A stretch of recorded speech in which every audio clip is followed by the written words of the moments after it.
The night sky was burning. A silver ship tore through the clouds, flames trailing behind it as it crashed toward the strange green world below. The metal screamed as it hit the ground, tearing through trees and rocks until it finally stopped in a deep jungle valley. Smoke rose into the air. The sky was dark purple, filled with 2 moons and silent stars. Inside the broken ship, lights flickered. Alarms still beeped. Captain Ryan opened his eyes, his head bleeding, his suit half burned. Around him were 4 alien crew members: Zira, a tall blue-scaled warrior; Kree, a short mechanic with metal arms; Talon, the pilot with golden eyes; and Drin, the medic with grey skin and long fingers. They were all afraid. They had never seen a planet like this. The scanners showed nothing familiar. No signal. No satellite. No way to call home. The jungle outside moved as if alive. Large leaves glowed in the dark. Strange sounds came from deep in the forest, clicking, hissing, something breathing heavily. "Where are we?" Zira whispered, her voice shaking. Ryan tried to stand, his leg hurting. "I don't know," he said, looking at the radar screen that was now dead. "But we're not safe here." The wind outside howled, bending the alien trees. Ryan took a deep breath and opened the main door. Smoke escaped.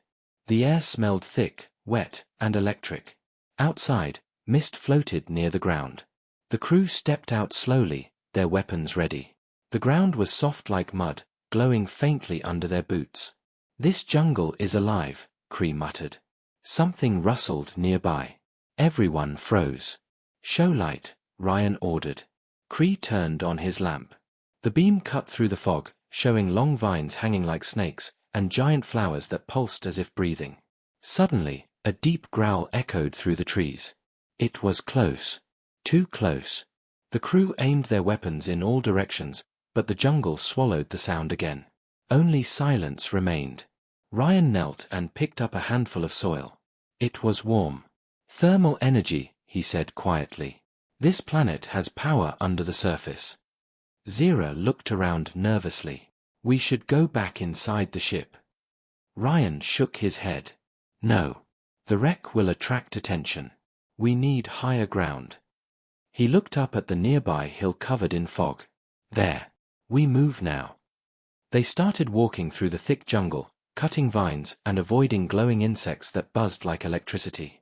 Each step felt like walking into another world. Every sound was new, every shadow alive. Drin, the medic, stopped suddenly. "Wait," he whispered. "Something's watching us." Ryan turned slowly. Between the trees, 2 bright eyes shone for a second, and vanished. The group hurried forward, their breath fast, their hearts pounding. The forest floor was full of strange bones, huge skeletons of unknown creatures. "This place has predators," Ryan said quietly. "We need fire." He searched his bag, found a piece of metal and a battery cell. With quick hands, he created a spark and lit a small branch. The fire burst to life, orange and strong. The aliens stepped back, amazed. The flames reflected in their eyes. "What is that?" Zira asked softly. "Fire," Ryan said. "It keeps danger away." They continued walking with the torch lighting their path. For a moment, it felt safe. But then the jungle screamed. A sound so loud it shook the air. The ground trembled. The fire flickered. "Run!" Ryan shouted. They ran through the forest, the creature roaring behind them. Something massive was breaking trees, chasing them. They reached a fallen log and jumped over it. Ryan turned and threw a burning branch toward the darkness. The fire hit something wet, it hissed and the roar turned to pain. The creature stopped. The jungle went silent again. Ryan breathed hard. "It's afraid of fire," he said. The aliens looked at him with new respect. He wasn't the strongest or the fastest, but he understood survival. They reached a small clearing on the hill and stopped to rest. From there, they could see the crash site far below, flames rising like a signal in the night. Ryan sat on a rock, looking at the strange sky. "We're lost beyond the stars," he said quietly. "But we'll survive. We always do." Zira looked at him. "How?" "We have no tools, no shelter, no way home." Ryan smiled slightly. We build. We plan. We adapt. That's what humans do. A soft rustle came from behind them. Ryan turned, torch raised. Dozens of glowing eyes appeared in the trees, surrounding them in silence. The aliens raised their weapons, but Ryan held up his hand. "Don't shoot," he whispered. "They're studying us." The eyes blinked and slowly vanished again into the fog. Only the sound of the wind remained. The crew sat together in silence, the firelight dancing on their faces. In that moment, they realized the truth. This jungle was not empty. It was watching. And it was waiting. Ryan stared into the darkness and whispered to himself, "This planet is alive. It knows we're here." The wind blew harder, making the fire flicker like a heartbeat. Far away, something howled again, long and deep, like the planet itself was breathing. The night would be long, and it had only just begun. The morning came slowly, with a dim green light filtering through the thick jungle canopy. Mist covered everything. The wrecked spaceship was still smoking in the distance, half buried in mud. Captain Ryan stood on a rock, watching the fog move like waves across the ground. The others were waking up, tired and scared. Zira cleaned her weapon. Kree checked his damaged tools. Drin was patching a cut on Talon's arm. The air was heavy and full of strange sounds, clicking, chirping, and sometimes a low growl that made everyone stop and listen. "We can't stay here," Ryan said quietly. "The wreck is too open. If something attacked us last night, it can find us again." Zira looked around, her eyes sharp. "Where do we go? The whole jungle looks the same." Ryan pointed deeper into the forest. "We move north. The hill gets steeper there. If we find water or higher ground, we can make a real camp." The aliens exchanged worried looks. The jungle ahead was dark and endless. But Ryan's calm voice made them follow. They walked slowly, weapons ready. The path was slippery, full of glowing plants and small creatures that ran away at their steps. Every few minutes, something moved in the distance, but never close enough to see clearly. The trees were huge and twisted, their roots rising like walls. "This planet is strange," Kree muttered. "It feels alive." Ryan nodded. "Everything here is connected. The plants, the ground, even the air, it's all watching us." They reached a small stream of blue water that glowed under the light. Ryan knelt beside it, tasted a drop carefully, and spat it out. "Not safe," he said. "Too many minerals. We boil it later." He took out the torch, now only a stick of black ash. Using dry vines and a spark from his knife, he made fire again. The aliens watched, fascinated as flames rose once more. "Fire again," Zira said quietly. "Your species still uses that."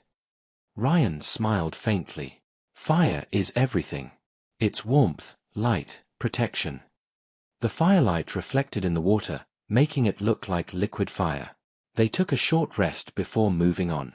As they walked deeper, the forest grew thicker, darker. The air was full of mist that made it hard to breathe. Strange shapes moved above them, high in the trees. Ryan noticed something odd, marks on the bark. Long scratches, deep and clean, like claws.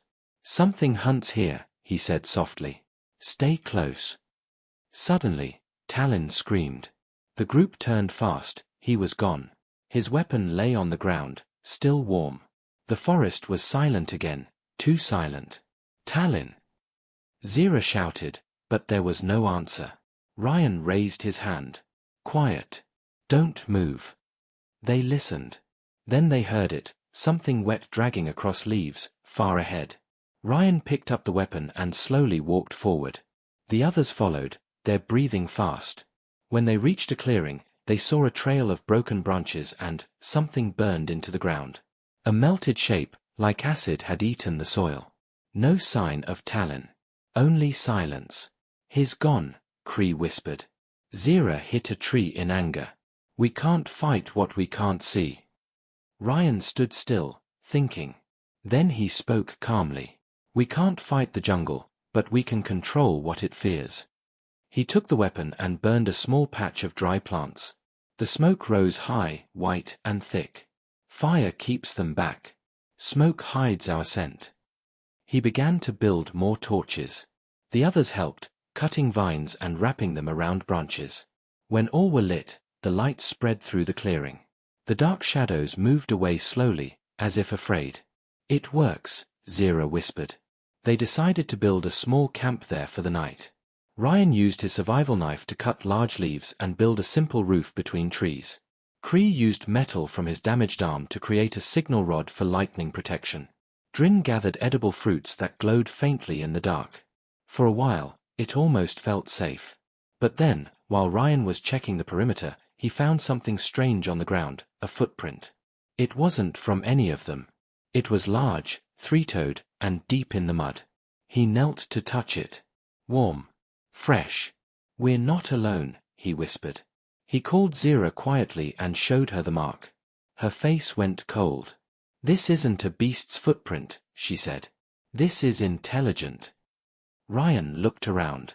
The forest seemed to be listening. He could feel eyes on him, silent and patient. "They're watching us," he said. "They know we're here." As the sun set, the jungle changed. The glowing plants became brighter, painting everything in blue and green light. Strange insects filled the air. From far away, a deep rhythmic sound began, drums. Soft at first, then louder. The aliens looked up in fear.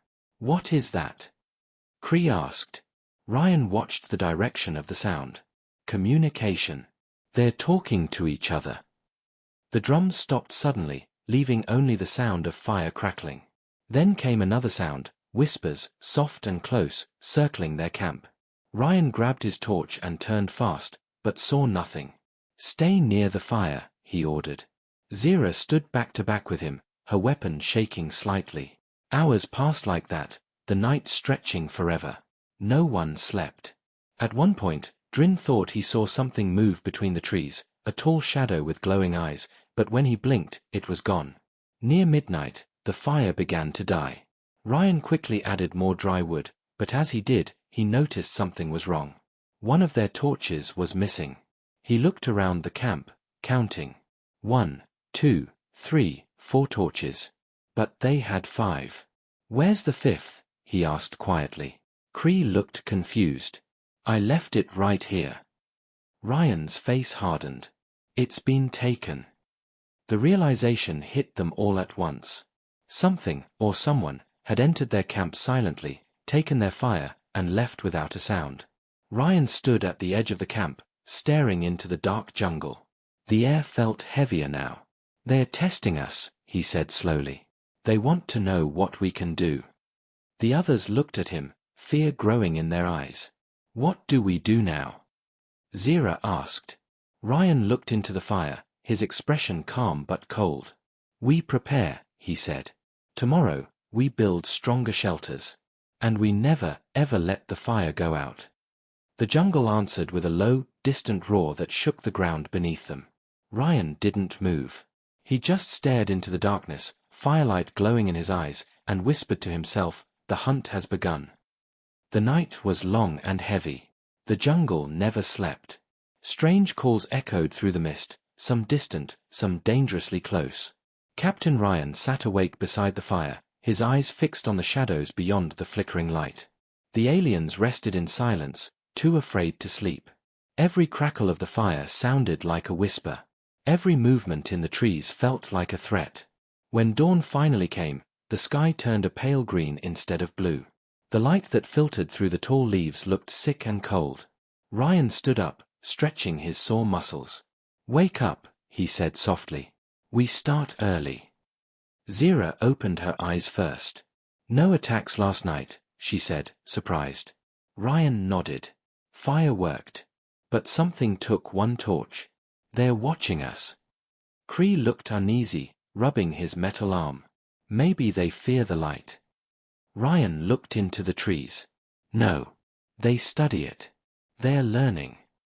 The crew packed their few supplies, torches, tools, and rations from the wreck. The jungle floor was damp and soft under their boots. Every step left a deep mark.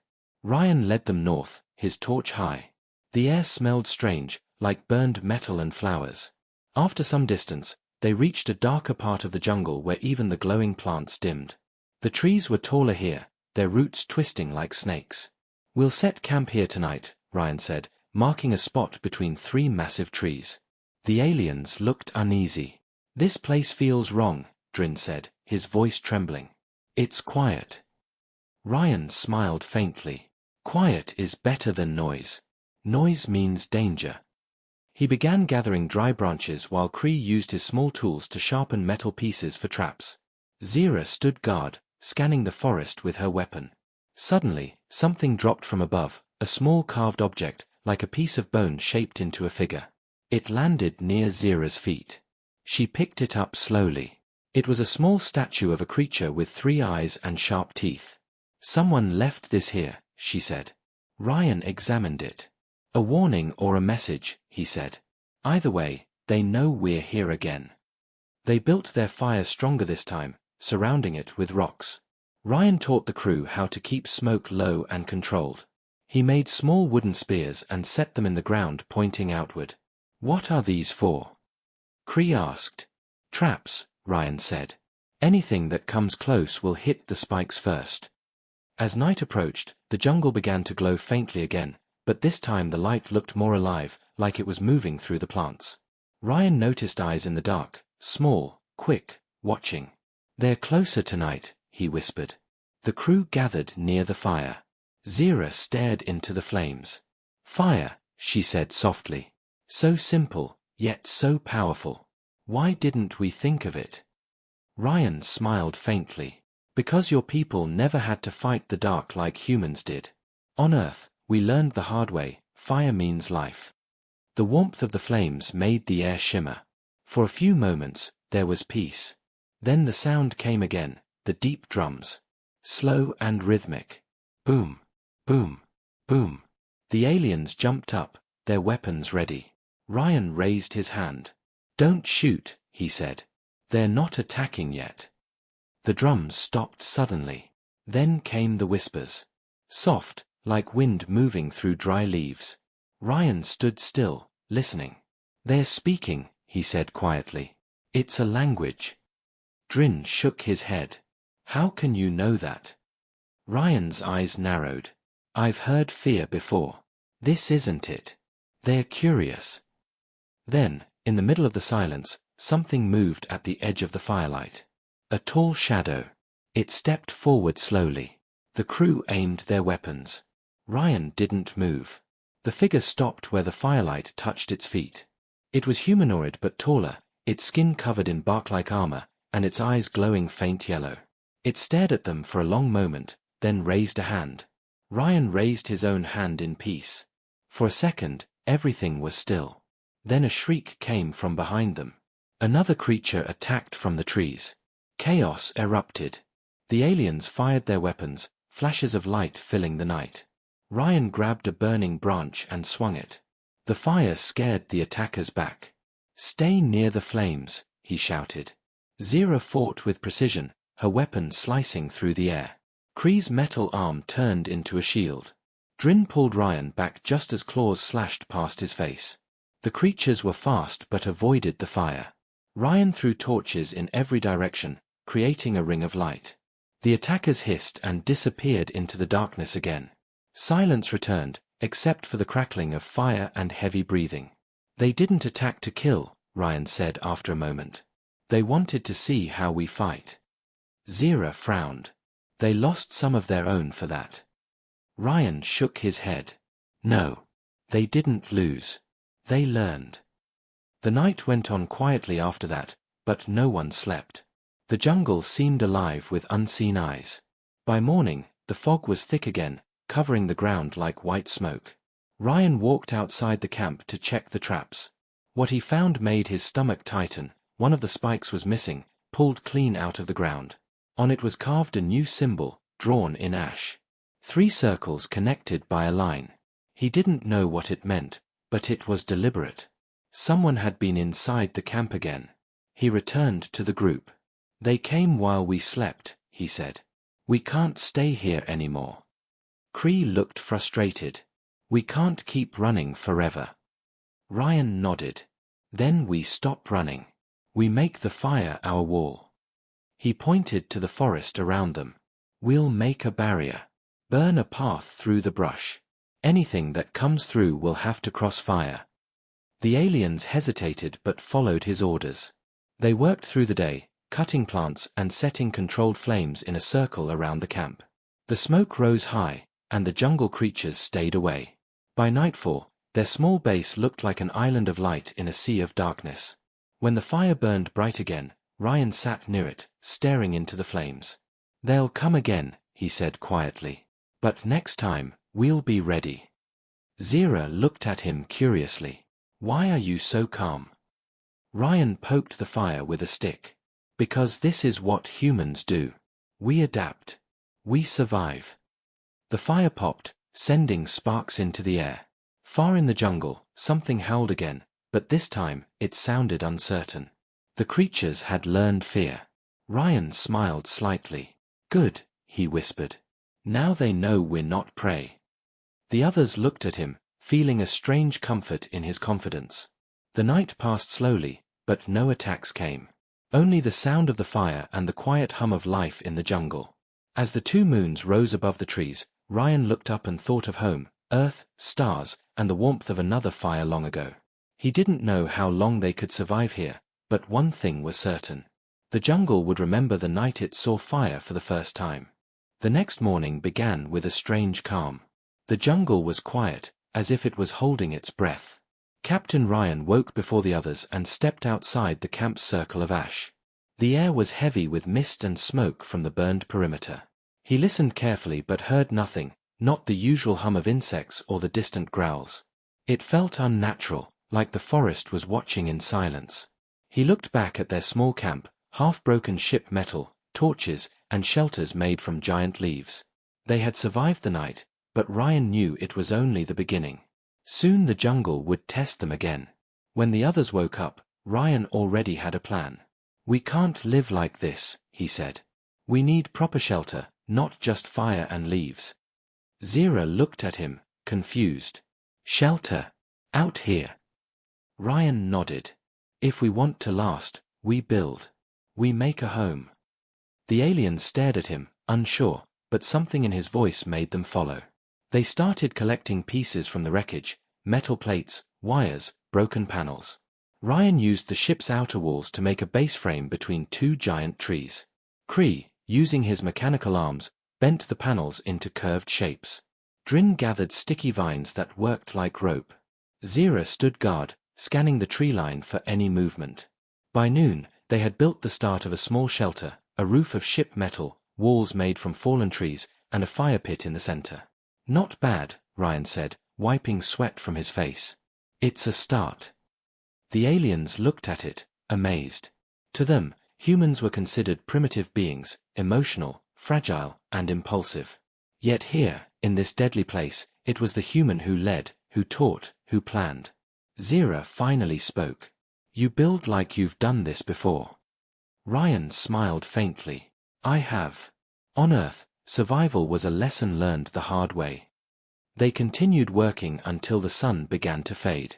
The 2 moons rose early, casting silver light over the jungle. The fire inside the shelter glowed warmly, reflecting off the metal walls. For the first time since the crash, the crew felt a little safe. They ate together quietly. The food was a mix of fruit and ration packs. The taste didn't matter, it was the feeling of safety that counted. As they ate, Cree asked, "Why fire, Captain? Why not use plasma light or energy shields? Those are stronger." Ryan looked into the flames. "Because fire is alive. It moves, breathes, and fights for you. It's simple, but nothing fears light like this." The others fell silent. Outside, the jungle remained quiet, almost respectful. Later, as they prepared to sleep, the wind changed. A soft hiss moved through the leaves, followed by a slow tapping sound. Drin stood up, nervous. "Something's out there," he said. Ryan grabbed a torch and stepped outside the shelter. The mist was thick, curling around his boots. "Show yourself," he called calmly. There was no answer. Then, out of the fog, a shape appeared, a tall figure standing still among the trees.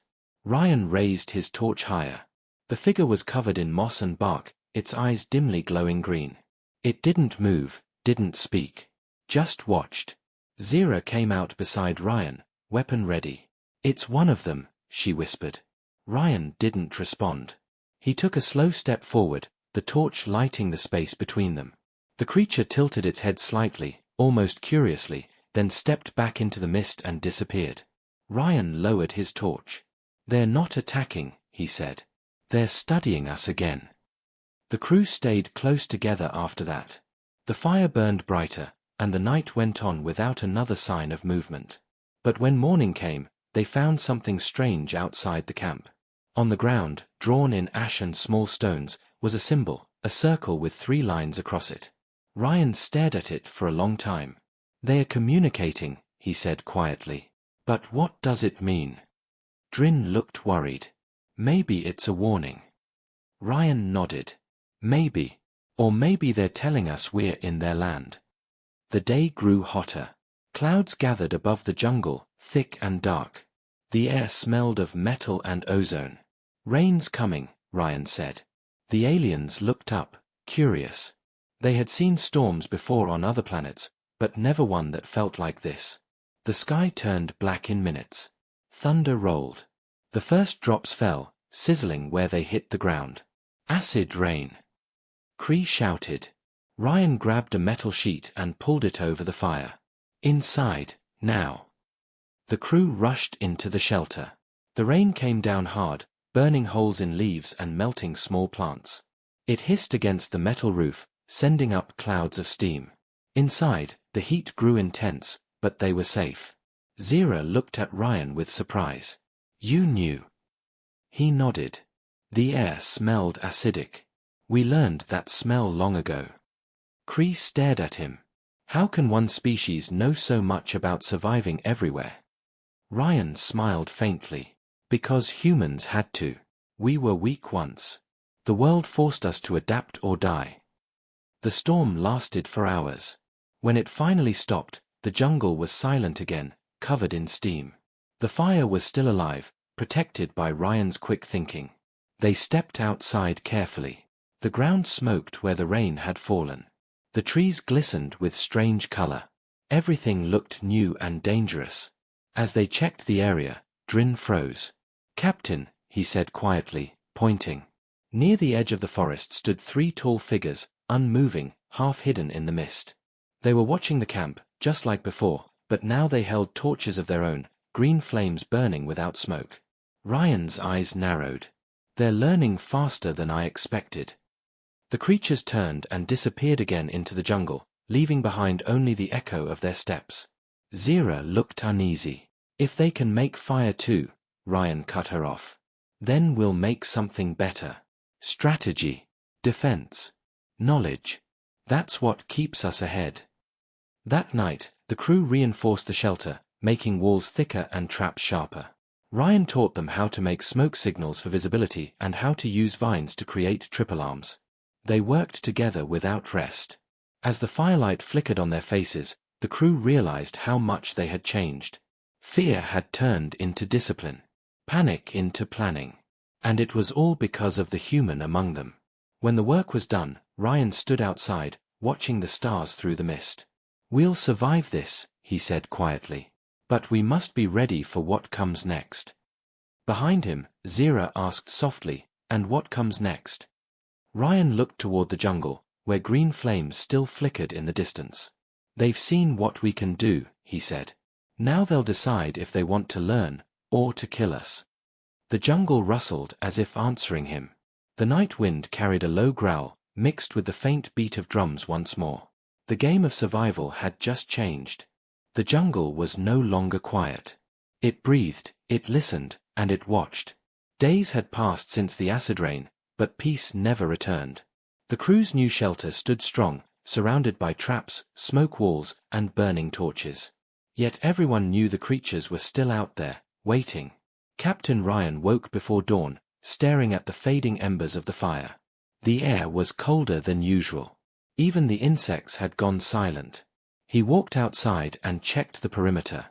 The traps were untouched, but the vines they had used for alarms were cut clean.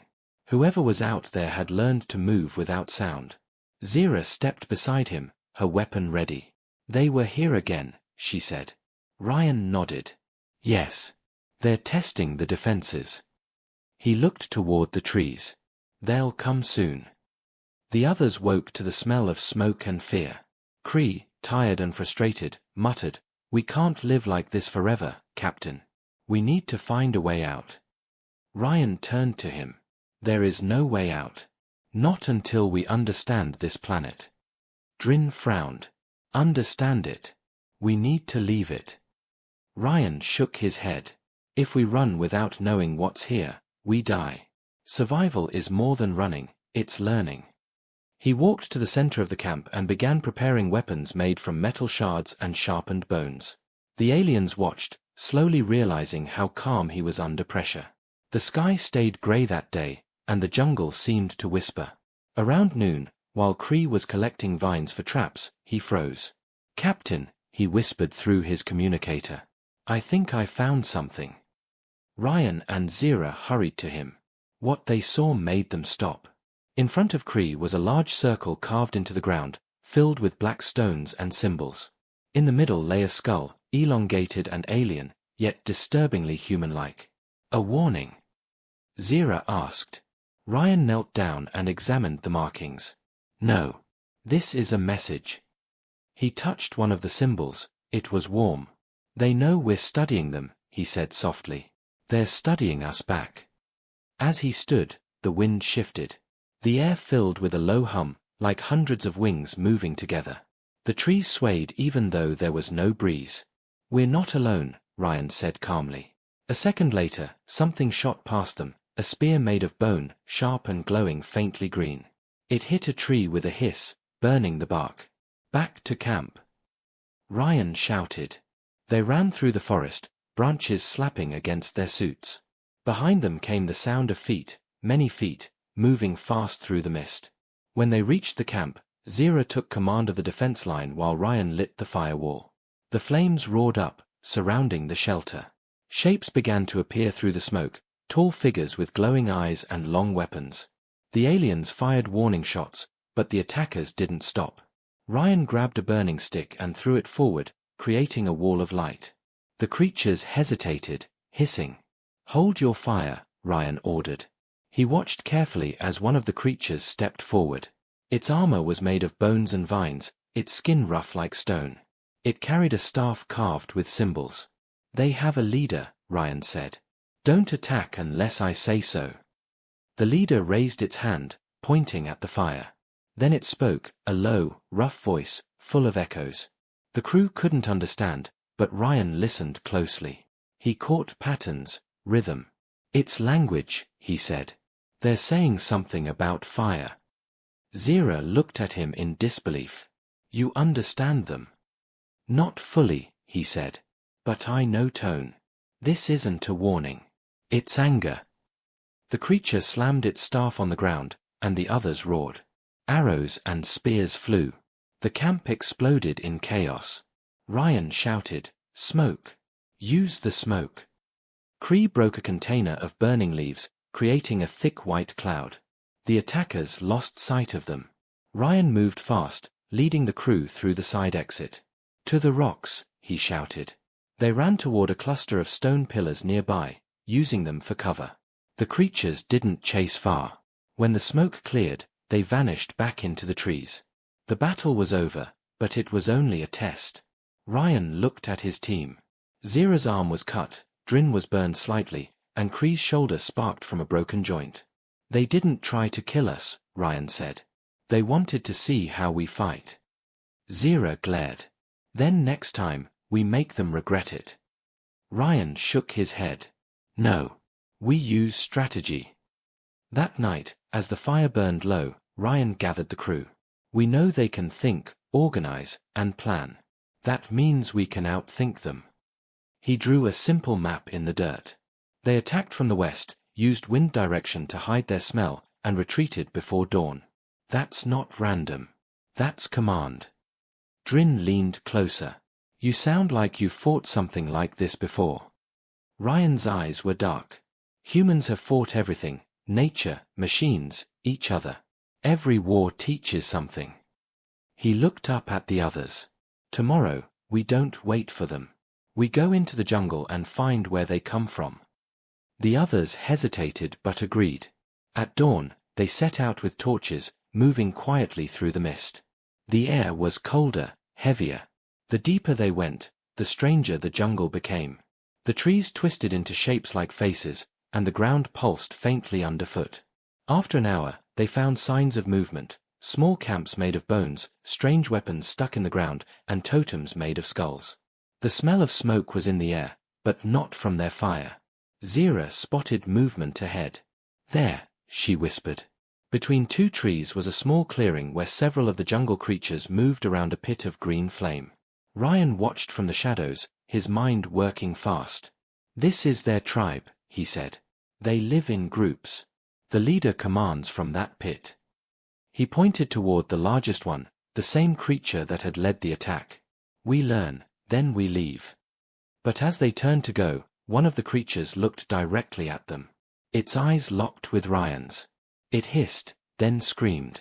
The tribe reacted instantly. Run! Ryan shouted. They sprinted through the jungle as spears rained down.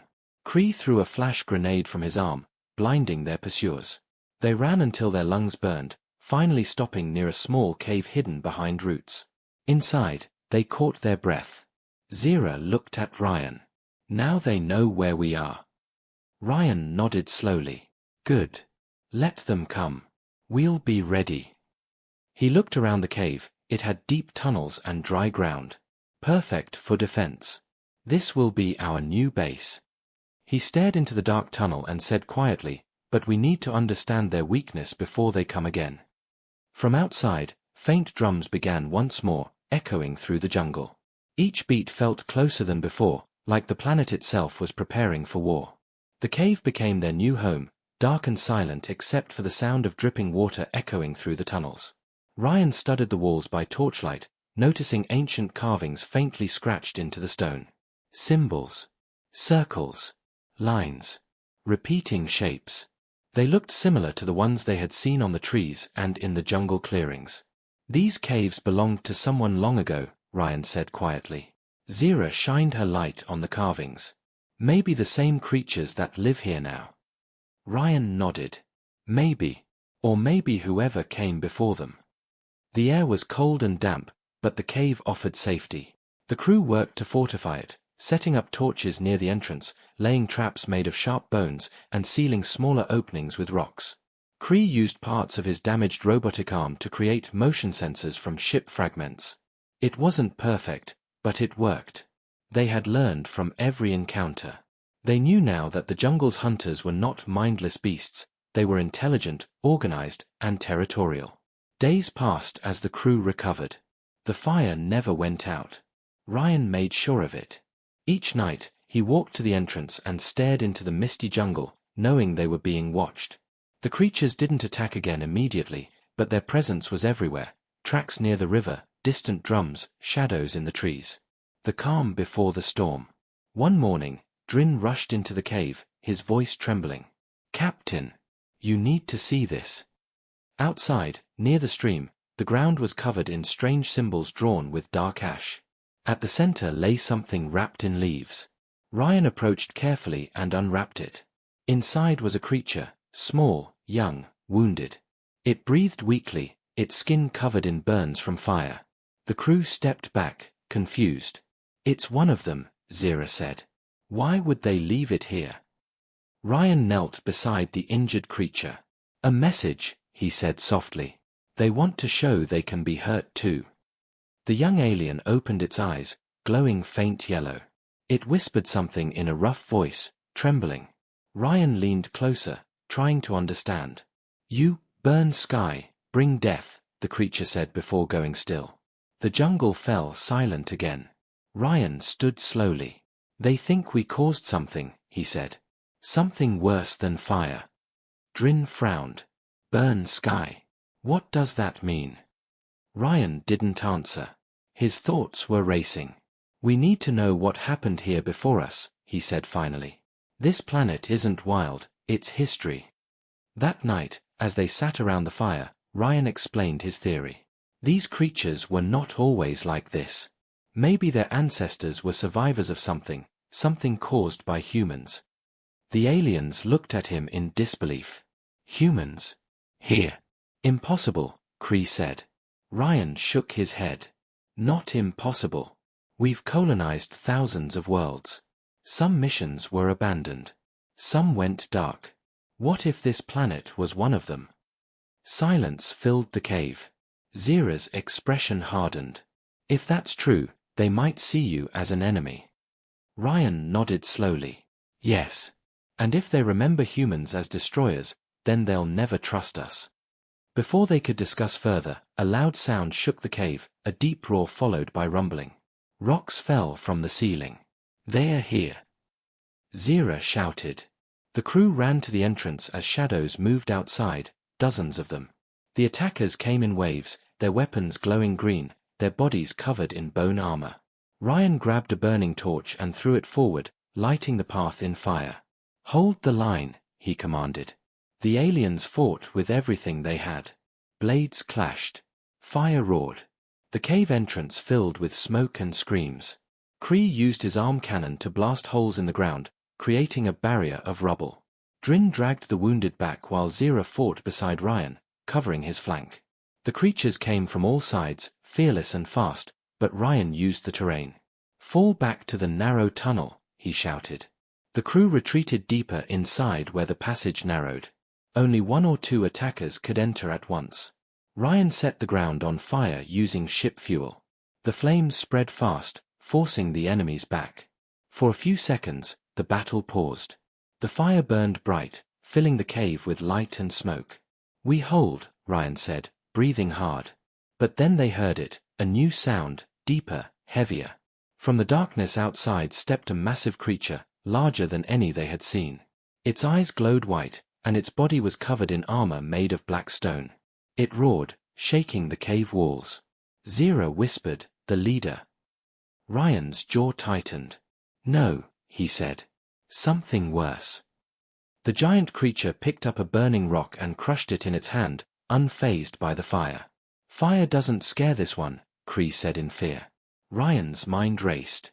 He looked around and saw the metal support beams from their shelter nearby. Help me with those beams, he ordered. Together, they pushed the metal rods into the ground, forming a makeshift barrier. The creature charged. The cave shook as it hit the barrier. Ryan shouted, now. Kree activated a plasma cell and threw it toward the ground. The explosion filled the entrance with blinding light. When the smoke cleared, the giant was gone. The jungle outside was silent again. The crew stood in the flickering glow, exhausted but alive. Ryan looked at the burned rocks. It's not over, he said. That was only the beginning. Over the next hours, they repaired the damage, their bodies aching but their spirits alive. Zira looked at Ryan. How do you stay so calm after all this? He stared into the fire. Because panic kills faster than any enemy. I've learned that many times before. She nodded slowly, understanding now why the others followed him without question. Later that night, Ryan couldn't sleep. He walked to the edge of the cave and looked out into the glowing jungle. The mist had cleared slightly, revealing strange ruins in the distance, stone towers overgrown with vines. His eyes widened. So that's it, he whispered. A city. He turned back to the camp. Get ready. Tomorrow we move. We find those ruins. Zira frowned. You think the answers are there? Ryan nodded. Yes. That's where it started, and maybe where it ends. The fire behind him flickered as the wind carried the faint sound of drums again. Slower this time, more deliberate. The enemy was regrouping, and the next battle would decide everything. Ryan stared into the dark horizon, his voice calm but cold. They think humans only bring fire, he said. But they'll learn we also bring strategy. The jungle exhaled a deep breath, and somewhere far away, a torch burned with green flame. The war of survival had truly begun. The next morning came with a heavy fog that swallowed the jungle whole. The crew packed quickly, leaving the cave that had become their shelter and battlefield. The air was thick, the silence unsettling. Even the usual sounds of insects were gone. Ryan led the way, holding a torch made from ship metal wrapped in cloth. Zira walked beside him, her weapon ready, while Kree and Drin followed close behind, scanning for movement. "Captain," Kree said softly, "if those ruins are as old as you think, what do you expect to find there?" Ryan didn't answer immediately. His eyes stayed fixed ahead. "Answers," he said finally. "About this planet, about them, and maybe about us." They walked for hours through dense vines and twisted trees. The deeper they went, the stranger everything became. The plants glowed faintly blue, and the ground pulsed like it was alive. Zira noticed large stone fragments half buried in the soil. "These look like buildings," she said. Ryan nodded. "We're close." As they pushed through the last wall of mist, the ruins appeared before them, massive stone towers broken and overgrown, their walls carved with alien symbols. It was like walking into a graveyard of a lost civilization. "Incredible," Drin whispered. "This place is ancient." Ryan studied the carvings. "Look here," he said, pointing to a large mural on a cracked wall. It showed two kinds of figures, one tall and human-like, the other smaller and reptilian. Both stood together, surrounded by fire and stars. "Humans," Ryan said quietly. "And the natives. They were allies once." The crew exchanged confused looks. "You mean humans were here before?" Zira asked. Ryan nodded. "Yes. Long before us." He brushed away moss from another part of the wall. It showed ships falling from the sky, explosions, and destruction. "They called it the burning sky," he said grimly. "A war. Maybe between the humans and the natives. Maybe something worse." As he spoke, the ground beneath them vibrated slightly. Kree raised his scanner. "Energy readings coming from below us," he said. "Deep under the ruins." Ryan looked around until he saw a collapsed stairway leading down into darkness. "That's where we're going," he said. The crew descended carefully, their lights cutting through the black air. The tunnel was long, carved from stone, and covered in more glowing symbols. The deeper they went, the colder it became. At the bottom, they entered a vast underground chamber filled with metal wreckage, broken machines, weapons, and the remains of something that once looked human. "This was a base," Drin said. "Human technology." Ryan knelt beside a shattered console, brushing dust from its surface. "A research station, maybe," he murmured. He powered it up using a portable cell from Kree's arm. The screen flickered weakly, showing fragmented data. Then, a recording played, a human voice, distorted but clear enough to understand. "This is Commander Ellis of the Colonial Science Unit. Experiment failed. The natives turned violent after exposure to radiation from the reactors. We are evacuating, burning the surface to stop contamination." The recording ended in static. The crew stood in silence. Zira finally spoke. "They burned the planet." Ryan nodded slowly. "And the natives never forgot. That's why they fear fire. To them, it's a weapon of the humans who destroyed their world." Drin clenched his fists. "So they see us as the same monsters who burned their sky." Ryan looked around the dark chamber. "We can't change what happened, but we can stop it from happening again." Just then, Kree's sensors beeped rapidly. "Captain, we've got movement above us." The crew froze. The sound of footsteps echoed from the tunnel they came through, many footsteps. The natives had followed them. "They're blocking the exit," Zira said. Ryan's eyes scanned the chamber. "Then we find another way out." He looked at the far side of the room, where a faint light glowed from a crack in the wall. "There." They ran toward it as the sound of growls grew louder. Spears clattered against the metal walls. One grazed Ryan's shoulder, but he didn't stop. They reached the crack. It opened into a narrow tunnel leading upward. "Go," he shouted. One by one, they climbed through, Kree covering their back with his cannon. A spear hit his leg, but he kept firing until everyone was through. When he finally followed, the tunnel collapsed behind them, sealing the entrance. They emerged into daylight again, gasping for air. The jungle stretched ahead, silent and endless. Ryan looked back at the smoke rising from the ruins. "They'll be furious now," he said. "We entered their sacred place." Zira wiped blood from her arm. "Then what's the plan?" Ryan stared into the distance. We go to higher ground. There's a mountain ridge west of here. If we can reach it, we can signal the ship. They began the climb through thick roots and steep rocks. The journey was hard. Every few minutes, they heard drums echoing from behind, closer each time. The natives were following, hunting them again. By sunset, they reached a cliff overlooking the jungle. The view was breathtaking, an endless sea of green mist, broken by the glowing ruins below. Ryan pulled out a damaged transmitter and started working on it. If I can boost the signal, maybe we can reach orbit. Drin helped him connect power cells. Sparks flew. The device hummed weakly, then a faint light blinked. It's working, Ryan said. We just need a few more seconds. But before he could finish, a loud roar echoed from the trees below. The ground trembled. Dozens of glowing eyes appeared in the mist. The tribe was here. Zira raised her weapon. They're not letting us go. Ryan stood tall, facing the jungle. We don't need to run anymore. He took a deep breath. They think fire is only destruction. Let's show them it can be protection too. He lit several torches and placed them in a circle, creating a glowing barrier around the team. The creatures approached cautiously, hissing and growling, afraid of the fire but unwilling to back down. Ryan stepped forward slowly, holding his torch high. We didn't come to burn your world, he shouted into the darkness. We came to survive it. The natives paused, their eyes flickering. For a brief moment, the jungle was silent. Then, from the crowd, the giant armored leader appeared again, the same one from the cave. It stepped forward, unafraid, its white eyes burning with rage.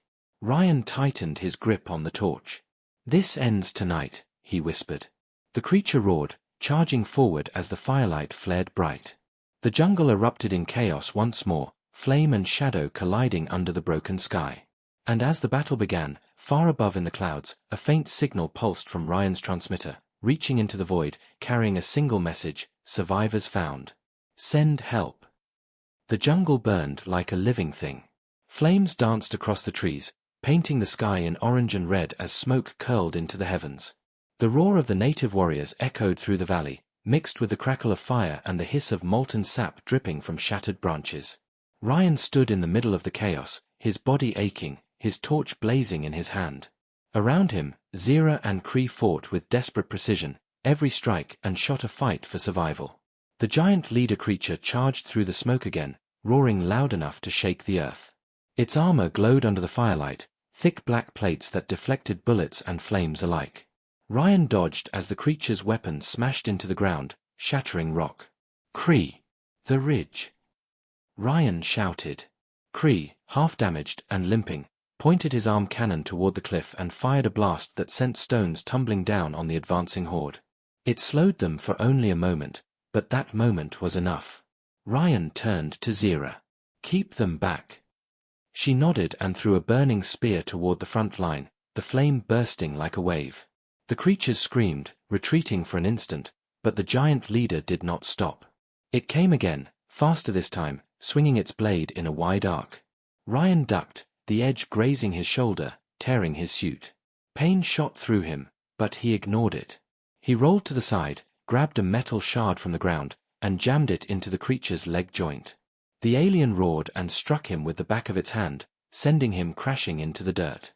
Zira ran to him, firing rapidly to cover his fall. Captain, she yelled. Ryan coughed, struggling to stand. His vision blurred, but he could still see the flicker of firelight and the glow of the alien's eyes. No retreat, he muttered. Not now. The transmitter behind them blinked weakly, still sending out its faint signal to the stars. Ryan knew if it died, they would be trapped forever. Kree, he shouted again. Protect the signal.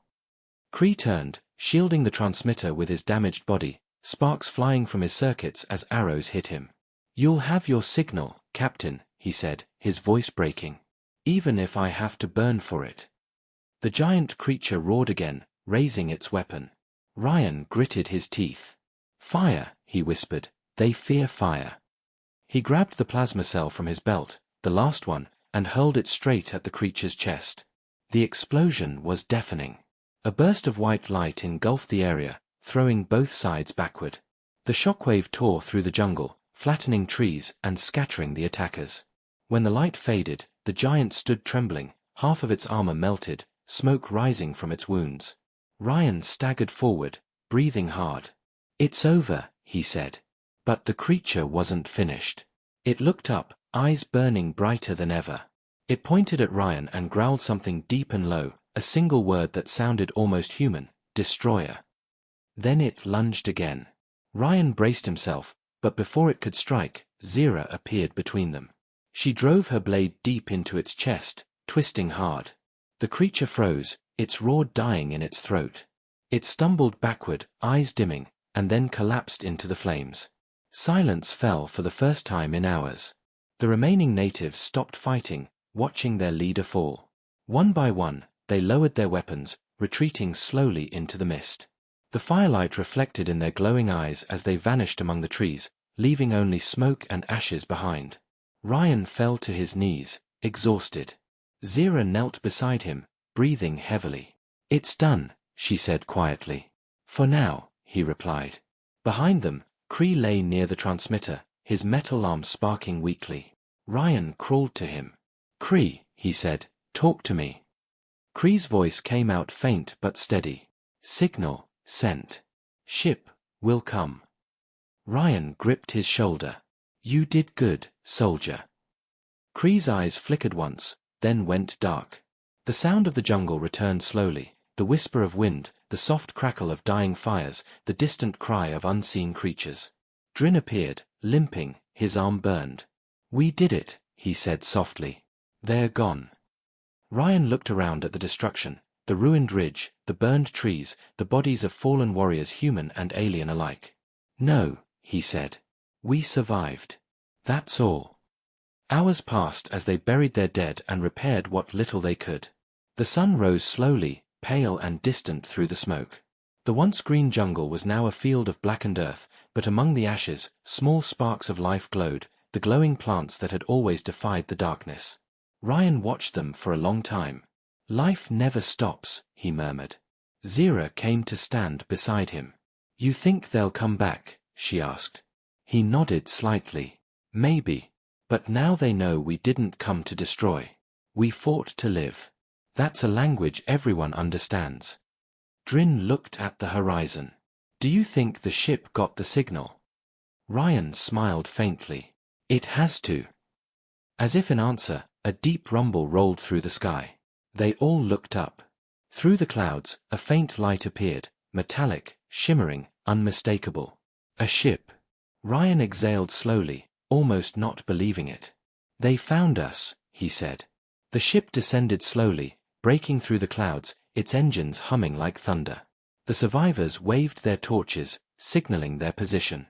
Dust and smoke swirled as the massive vessel landed on a nearby plateau. A ramp extended, and figures in armor emerged, human rescue soldiers. One of them approached, his voice filtered through his helmet. "We received your signal. We thought you were dead." Ryan gave a tired smile. "Almost were," he said. "But humans don't die easy." The soldiers helped them aboard, and for the first time in weeks, the crew felt clean air, metal floors, and safety. As the ship lifted off, Ryan looked through the viewing window at the burning jungle below. From above, the flames formed a strange shape, a spiral, the same symbol carved on the ruins. It glowed faintly as if alive. Zira noticed it too. "What do you think it means?" she asked. Ryan stared at it for a long moment. "It means this isn't over," he said quietly. "That planet remembers." As the ship rose higher, the jungle disappeared into clouds, leaving behind only smoke and silence. Ryan leaned back, closing his eyes.